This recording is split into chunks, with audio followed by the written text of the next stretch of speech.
नमस्कार दोस्तों, मैं आपका अपने चैनल विद्या गुरु में स्वागत करता हूं। इस वीडियो में आपके लिए साइंस की एक वीडियो लेकर आ गया हूं जिसमें हम चर्चा करने वाले हैं केमिकल रिएक्शन और इक्वेशन से रिलेटेड पूरे एमसीक्यू के माध्यम से। इस पूरे चैप्टर को मैं कवर कर दूंगा जिसमें एक भी टॉपिक आपका छूटेगा नहीं। कौन कौन से टॉपिक मैं कवर करूंगा, तो ये टॉपिक्स हैं जिनको मैं कवर करने वाला हूं इस वीडियो में, जैसे कि बेसिक कॉन्सेप्ट, केमिकल रिएक्शन हम किसको कहते हैं, केमिकल रिएक्शन के लिए क्या क्या जरूरी होता है, वो सारी चीजें यहां पर डिस्कस होंगी। साथ साथ जितने भी टाइप ऑफ केमिकल रिएक्शंस हैं, केमिकल इक्वेशंस हैं, उनकी चर्चा करेंगे, जैसे combustion reaction, decomposition, neutralisation, redox, ये सारी रिएक्शन की हम यहाँ पर चर्चा करने वाले हैं। तो अगर आपको ये वीडियो अच्छी लग जाए, इंफॉर्मेटिव लग जाए, तो आपसे अनुरोध करूंगा कि वीडियो को लाइक कर दीजिएगा, चैनल को सब्सक्राइब कर लीजिएगा और एटलीस्ट अपने कुछ दोस्तों तक वीडियो को शेयर जरूर कीजिएगा। चलिए स्टार्ट करते हैं सबसे पहले क्वेश्चन से। पहला क्वेश्चन है chemical reaction of magnesium with air. मतलब केमिकल रिएक्शन मैंने क्यों बोला, केमिकल रिएक्शन वो रिएक्शन होती है जिसे हम रिवर्सेबल ना कर पाए। मतलब रिवर्सेबल कर भी ले तो जो पहले प्रोडक्ट था दोबारा से वो प्रोडक्ट ना मिले, उसे कहते हैं केमिकल रिएक्शन। समझ गए। मान लीजिए आप ए और बी को मिलाते हैं, मिलाने के बाद आपका कुछ बनता है सी। अब आप सी से दोबारा ए भी नहीं प्राप्त कर पाएंगे, ए भी नहीं मिल पाएगा आपको, उसे कहते हैं केमिकल रिएक्शन। आप कहोगे अच्छा जिसमें मिल जाएगा उसे क्या कहेंगे, तो उसे कहेंगे फिजिकल रिएक्शन। ठीक है, केमिकल और फिजिकल। तो यहां पर पूछा जा रहा है मैग्नीशियम को अगर आप एयर में गर्म करेंगे, एयर में अगर आप रिएक्शन कराएंगे तो क्या होगा इसका। आप तो मैग्नीशियम जब ऑक्सीजन, मतलब एयर में जो ऑक्सीजन है उससे रिएक्शन करेगा तो आपको पता है सफेद रंग की एक फ्ले सी निकलेगी, गर्मी मतलब लौ सी निकलती हुई आपको नजर आएगी और MgO बना लेगा। ये जो रिएक्शन मैंने लिखी है ये बैलेंस रिएक्शन नहीं है, ध्यान रखेंगे। और O2 होगा यहां पर। ठीक है, तो बैलेंस रिएक्शन नहीं है, ध्यान रखेंगे, आगे बताता हूं। तो ये कौन सी रिएक्शन होगी, इससे जब हीट निकलेगी, हीट बाहर की ओर निकल रही होगी, तो ये एक्सोथर्मिक रिएक्शन होगी। कैसी, एक्सोथर्मिक रिएक्शन। एंडोथर्मिक कौन सी होती है, जिसमें हीट की जरूरत पड़ती है, जिसमें एक्सटर्नल हीट आप किसी को दे रहे होते हैं, वो क्या है हमारी एंडोथर्मिक रिएक्शन। लेकिन जिसमें हीट रिएक्शन के बाद निकल रही होती है उसको कहते हैं एक्सोथर्मिक रिएक्शन। आगे बात करें, आप आंसर देख पाएंगे। अगला क्वेश्चन है when a magnesium ribbon is burned in air. जब हम मैग्नीशियम रिबन को गर्म करेंगे, मतलब एयर की प्रेजेंस में गर्म कर रहे होंगे, सिंपल सी बात है, ऑक्सीजन वहां पर होगी, तो बोला जा रहा है कि जो ऐश बनेगा, मतलब जलने के बाद कुछ बनेगा ना प्रोडक्ट, तो प्रोडक्ट कैसा होगा। तो आपको बता दूं जो ऐश बनेगा वो होगा MgO और ये होगा कैसा, ये वाइट कलर का होगा। कैसा, वाइट कलर का ये होगा, ध्यान रखेंगे। और ये एंडोथर्मिक रिएक्शन शो करता है। ठीक, अगला क्वेश्चन। अब व्हाइट से आप दोबारा मैग्नीशियम थोड़ी ना प्राप्त कर लोगे, व्हाइट जो पाउडर होगा उससे मैग्नीशियम प्राप्त नहीं होगा, तो ये कौन सी रिएक्शन हो जाएगी, केमिकल रिएक्शन हो जाएगी। ठीक है, अगला question when carbon dioxide is pass through lime water. जब आप चूने के पानी में कार्बन डाइऑक्साइड को फ्लो कराते हैं तो वो कैसा बन जाएगी। तो आपको बता दूं, आपने अगर कभी देखा हो, आपके घर में पुताई वगैरह गांव वगैरह में होती है, तो पुताई वगैरह अगर आपने देखी हो तो उसमें अगर आप फूंक मारते हैं तो दूधिया कलर की हो जाती है। कैसी, मिल्किश कलर की हो जाती है। ध्यान रखिएगा, जो लाइम वाटर है किसमें हो जाएगा, मिल्की जैसा हो जाएगा, मिल्क जैसा ये आपको दिखने लग जाएगा। तो यहां पर सी ऑप्शन बिल्कुल सही है। बेसिक क्वेश्चन है, इसमें ज्यादा टाइम इन्वेस्ट करने का मतलब नहीं बनता। अगला क्वेश्चन, कंसीडर रिएक्शन। ये आपको रिएक्शन दी हुई है, mole of sodium needed to balance equation would be. तो बोला जा रहा है इस इक्वेशन को बैलेंस करो और बैलेंस करने के बाद बताओ कि जो सोडियम है उसको कितने मोल की जरूरत पड़ेगी बैलेंस होने के लिए। मैं यहां बड़े बड़े में लिख लेता हूं, फिर उसके बैलेंस करते हैं। ये हमारे पास है। बैलेंस करने का एक सबसे सिंपल तरीका ये है, जो हमारे लेफ्ट साइड में जितने भी एलिमेंट लिखे हैं उतने ही एलिमेंट राइट साइड में भी होने चाहिए। अगर आप देखो यहां पर तो Na कितना है 1, यहां Na कितना है, सोडियम कितना है 2, तो आप कहोगे यहां पर 2 लगा दो, दोनों बराबर हो गए, बिल्कुल सही है। लेकिन अब आप यहां देखोगे तो ऑक्सीजन यहां कितना है, आप कहोगे 2, यहां पर ऑक्सीजन कितना है तो आप कहोगे 1, तो यहां पर आपको क्या करना पड़ेगा, 2 लगाना पड़ेगा। अब आपने 2 लगा दिया ऑक्सीजन को बराबर करने के लिए, लेकिन अब देखिए सोडियम हो गया दोबारा से 4, सोडियम 4 हो गया, लेकिन यहां तो 4 नहीं है, तो आप इस 2 को हटाओगे, 2 की जगह आप क्या कर दोगे 4। अब देखो दोनों तरफ सोडियम भी बराबर, ऑक्सीजन भी बराबर, तो ये बैलेंस हो गया। इसी को कहते हैं बैलेंस और मतलब हिडन ट्रायल मेथड। ये कौन सा मेथड है, हिडन ट्रायल मेथड, जिसके माध्यम से मैंने बैलेंस की है इक्वेशन को। और आंसर यहां पर हो जाएगा सोडियम में कितने मोल की जरूरत पड़ेगी, तो 4 मोल की यहां पर जरूरत पड़ने वाली है। आगे बात करें, अगला क्वेश्चन है दोबारा से बैलेंस करने का ही यहां पर क्वेश्चन है, और इसमें बोला जा रहा है ऑक्सीजन के कितने मोल लगेंगे। चलिए देखिए, लिख लेता हूं मैं, P और ऑक्सीजन 2 है यहां पर, फिर P4O10 यहां पर बन गया। तो दोनों तरफ आप देखोगे तो आप कहोगे कि P यहां पर कितना है 1 है, यहां कितना है 4 है, तो बराबर करने के लिए 4 से मल्टीप्लाई कर दो, तो यहां पर कितने हो गए 4, यहां पर कितने हो गए 4 बराबर। अब आपसे ऑक्सीजन पूछा जाए, ऑक्सीजन यहां पर है 2 और यहां पर है 10, बराबर करने के लिए 5 से इसे मल्टीप्लाई कर दोगे तो 5 2 जा हो जाएगा ये 10, तो 10 10 दोनों तरफ बराबर। कितने ऑक्सीजन मॉलिक्यूल की जरूरत पड़ी यहां पर, आप कहोगे कितने ऑक्सीजन मोल की, तो 5 ऑक्सीजन मोल की यहां पर जरूरत पड़ी बैलेंस करने के लिए, तो यहां पर सी ऑप्शन बिल्कुल सही हो जाएगा।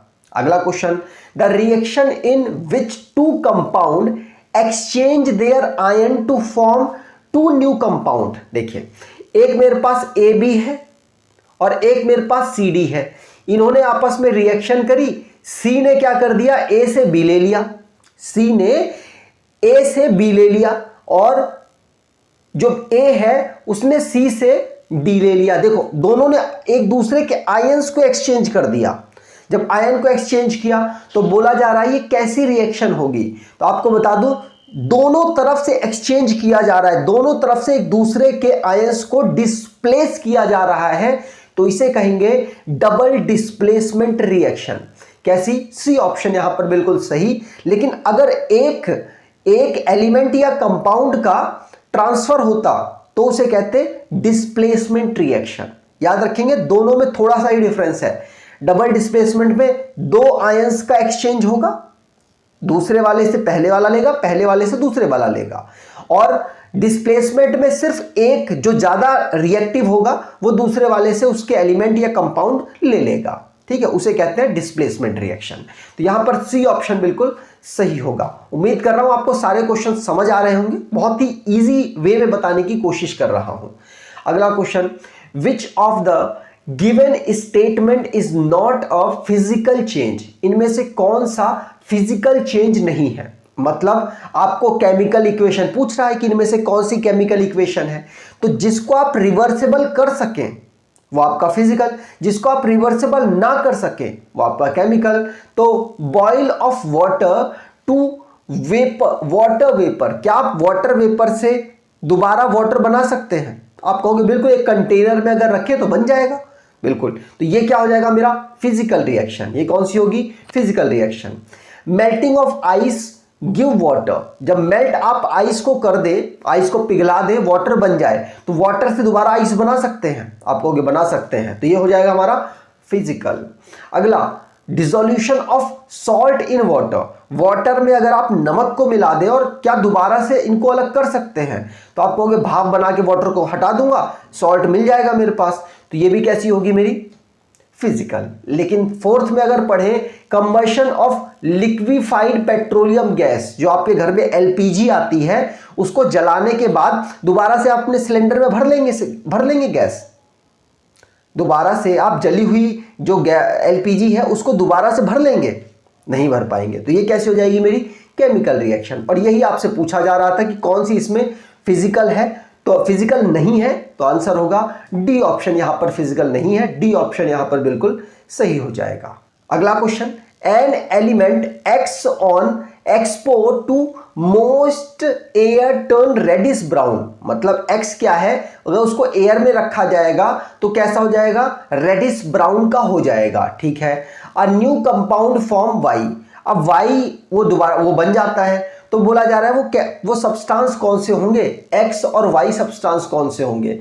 अगर आप एयर में आयरन को रखते हैं, अगर आप एयर में आयरन को रखते हैं, उसमें पेंट वगैरह नहीं करते हैं, तो वो कैसा हो जाता है, ब्राउन कलर की उसमें जंग लग जाती है, कोरोजन हो जाता है। ध्यान रखिएगा, Fe अगर आप एयर में रखते हैं, आयरन को एयर में रखेंगे तो वो थोड़े टाइम बाद उसमें जंग लग जाएगा, रेडिश ब्राउन कलर का हो जाएगा, और वो उसके बनने के बाद क्या हो जाएगा, Fe2O3, क्या हो जाएगा, Fe2O3।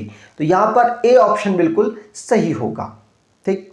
अगला question, the reaction of hydrogen gas with oxygen gas to form water is an example of. मान लीजिए ये रही हमारे पास हाइड्रोजन गैस, ये रही मेरी ऑक्सीजन गैस, बाद में दोनों बना देते हैं पानी, तो अब ये कौन सी रिएक्शन है ये बताना है। तो मैं आपसे पूछना चाहूंगा कि एक बात बताइए, जब आपने हाइड्रोजन और ऑक्सीजन को मिलाया तो यहां पर दो एलिमेंट मिल रहे हैं और एक बन रहा है, तो कैसी रिएक्शन होगी, कॉम्बिनेशन रिएक्शन। कैसी रिएक्शन होगी, कॉम्बिनेशन रिएक्शन। तो यहां पर ए ऑप्शन बिल्कुल सही होगा, ध्यान रखिएगा ये कॉम्बिनेशन रिएक्शन है, ए ऑप्शन सही।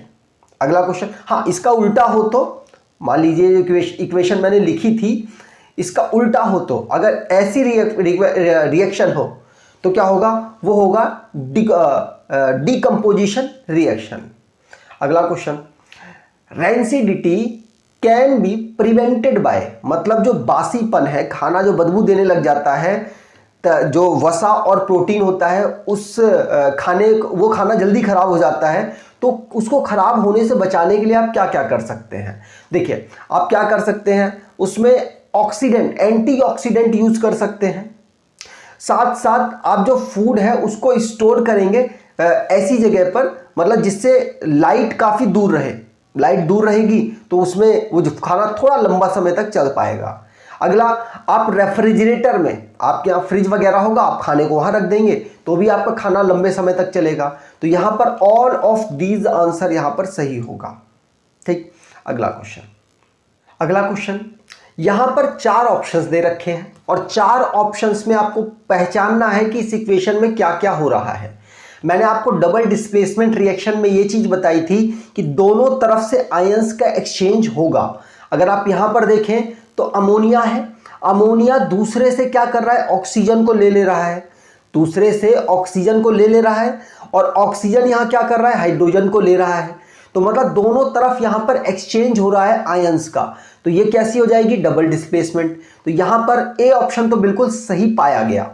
अगले क्वेश्चन की चेक करें तो कॉम्बिनेशन रिएक्शन में क्या होता है, जब ए और बी आपस में मिलते हैं और मिलने के बाद हमारा सी बन जाना चाहिए, लेकिन यहां पर तो आप देखो दो हमारे कंपाउंड बन रहे हैं, तो ये नहीं होगा, बी ऑप्शन नहीं है। रेडॉक्स रिएक्शन क्या होता है, रेडॉक्स रिएक्शन में ऑक्सीडेशन भी हो रहा होता है और रिडक्शन भी हो रहा होता है। मैं यहां पर इसको दोबारा से आपके लिए लिख देता हूं जिससे कि आपको समझाना आसान हो जाए। ये है ना मेरे पास H2O, मैंने बैलेंस नहीं किया है। अगर आप यहां पर देखें तो यहां पर क्या हो रहा है, हाइड्रोजन कम हो रहा है और ऑक्सीजन बढ़ रहा है। यही प्रॉपर्टी कि हाइड्रोजन का कम होना और ऑक्सीजन का बढ़ना ही तो ऑक्सीडेशन होता है, तो ये ऑक्सीडेशन यहां पर हो रहा है। अगर आप ऑक्सीजन के लिए देखें तो यहां पर हाइड्रोजन तो बढ़ रहे हैं लेकिन ऑक्सीजन कम हो रहे हैं, तो यही तो प्रॉपर्टी रिडक्शन की होती है। तो यहां पर ऑक्सीडेशन भी हो रहा है और रिडक्शन भी हो रहा है। जब ऑक्सीडेशन रिडक्शन दोनों होता है तो उसको हम रिडॉक्स रिएक्शन कहते हैं। तो यहां पर ए और सी आपका सही है, मतलब यही आपका आंसर होगा क्योंकि दो ऑप्शन यहां पर बनाए हुए हैं। न्यूट्रलाइजेशन रिएक्शन क्या होता है, जिसमें एक एसिड हो दूसरा बेस हो, वो आपस में मिल जाए, मिलने के बाद जब रिएक्शन होगी तो जो प्रोडक्ट है वो एक हमारा होना चाहिए सॉल्ट और दूसरा होना चाहिए पानी। अगर ऐसा होता है तो वो हमारी न्यूट्रलाइजेशन रिएक्शन हो सकती है, लेकिन ये नहीं है, ध्यान रखेंगे। तो यहां पर ए और सी आपका आंसर सही होगा। अगला question, fatty food become rancid due to the process of. तो तो फैटी फूड, जो वसा युक्त फैट जिसके पास अवेलेबल होता है खाने में, उसमें बासीपन आने लग जाता है। वो किस प्रक्रिया से आता है वो आपको बताना है। तो आपको बता दूं, जो वो प्रोसेस होती है उसमें कौन सी प्रोसेस हो रही होती है, तो आंसर होगा ऑक्सीडेशन रिएक्शन उसमें होती है। मतलब वो जो खाना है ना, वो ऑक्सीजन से रिएक्शन करने के बाद ऐसा हो जाता है। तो यहां पर ए ऑप्शन बिल्कुल सही होगा। अगला question, silver article turn black. देखिए, आयरन के आर्टिकल किस में टर्न करते थे? ऑक्सीजन के साथ रिएक्शन करने के बाद Fe2O3 में, जो कि रेड कलर का और ब्राउन कलर का अप्रोक्सीमेटली हुआ करता था। लेकिन सिल्वर आर्टिकल ब्लैक में कन्वर्ट हो जाता है। कब कन्वर्ट होगा? जब ये एनवायरनमेंट में सल्फर जो प्रेजेंट है उससे रिएक्शन कर ले। मतलब कि जब सिल्वर को ब्लैक कन्वर्ट करना है तो वो कैसा कन्वर्ट होगा? Ag2S में वो कन्वर्ट हो जाएगा। ध्यान रखिएगा, पूछा जा सकता है। तो यहां पर डी ऑप्शन बिल्कुल सही है। लेकिन कॉपर की बात करें तो कॉपर एनवायरनमेंट में जो कार्बन डाइऑक्साइड प्रेजेंट है तो CO3 बना लेगा, तो वो कैसा हो जाएगा? हरे कलर का हो जाएगा। ध्यान रखिएगा, तीनों ही पूछे गए हैं, आपको पता होने चाहिए। तो यहां पर डी ऑप्शन बिल्कुल सही। Oxidation is a process which involves. Oxidation एक प्रक्रिया है जिसमें क्या इन्वॉल्व होता है? तो मैं आपको बता दूं, ऑक्सीडेशन में ऑक्सीजन बढ़ रहा होता है और हाइड्रोजन कम हो रहा होता है। ये दोनों कंडीशन जब होती हैं, दोनों में से एक भी हो सकती है, या तो दोनों और लगा लीजिए या दोनों हो जाए, तो ये क्या होगी? ये ऑक्सीडेशन रिएक्शन कहलाती है। तो यहां पे क्वेश्चन पढ़ते हैं, ऑक्सीडेशन रिएक्शन के लिए ऑक्सीजन का बढ़ना हो, एडिंग ऑफ ऑक्सीजन हो, बिल्कुल ये तो चाहिए, ये सही है। एडिंग ऑफ हाइड्रोजन नहीं, एडिंग ना हो, रिमूवल ऑफ हाइड्रोजन हो। और आप देख सकते हैं रिमूवल ऑफ हाइड्रोजन का भी ऑप्शन दे रखा है। तो यहां पर ए और डी आपका सही होता नजर आ रहा है। तो यहां पर ए और डी आपका आंसर हो जाएगा। उम्मीद करता हूं आपको समझ आया होगा। लेकिन रिडक्शन में क्या होता है? रिडक्शन में उल्टा होगा, ऑक्सीजन कम होगा और हाइड्रोजन बढ़ेगा। तो यहां पर देखें, वही क्वेश्चन है। The process of reduction involves, जो रिडक्शन होता है, जो अपचयन अभिक्रिया होती है, उसमें क्या होता है? सिंपल सी बात है, ऑक्सीजन की कमी होगी और हाइड्रोजन का इंक्रीमेंट होगा। तो ऑक्सीजन का रिमूवल ऑफ ऑक्सीजन बिल्कुल सही है, लेकिन एडिंग ऑफ हाइड्रोजन ये भी सही है। तो यहां पर बी और सी आपका आंसर हो जाएगा। ठीक है, पेपर में इसी तरीके से आपको करना है।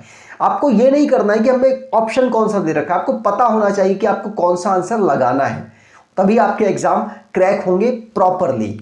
चलिए आगे बात करें। प्रॉपरली मतलब बड़े मार्जिन से क्रैक करेंगे आप। अगला क्वेश्चन है, MnO2 प्लस 4HCl कन्वर्ट होता है, ये कुछ इक्वेशन, इसको मैं सही लिख देता हूं।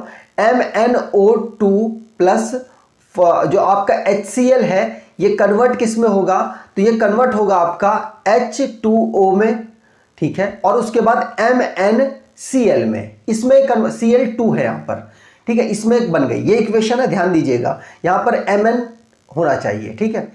तो बोला जा रहा है पहचानिए कि इसमें किसका ऑक्सीकरण हो रहा है, मतलब ऑक्सीडेशन हो रहा है। सिंपल सी बात है, देख लीजिए कि यहां पर किसके पास ऑक्सीजन बढ़ रहा है या हाइड्रोजन कम हो रहा है। तो आप देखोगे Mn में, पहले देख लेते हैं Mn, ये रहा ना Mn में देखें तो यहां पर ऑक्सीजन बहुत था, पहले 2 था, लेकिन बाद में 0 हो गया।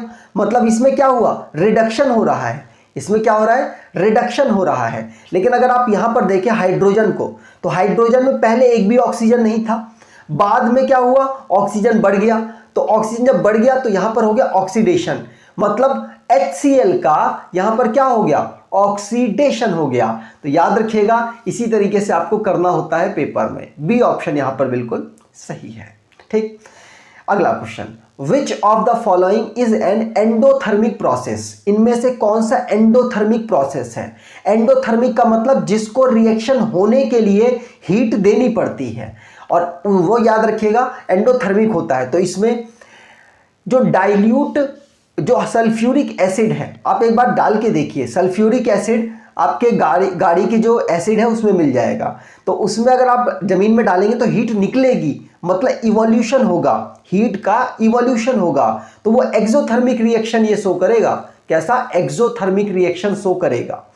Sublimation of I, dry ice, सोचिए जो सब्लिमेशन है, सब्लिमेशन प्रोसेस होता क्या है, तो आप कहोगे सॉलिड से डायरेक्टली हमको कन्वर्ट करना है गैस में। इस प्रोसेस के लिए क्या, कपूर एग्जांपल आपका ले लेता हूं, तो कपूर आपने सुना होगा, कैम्फर।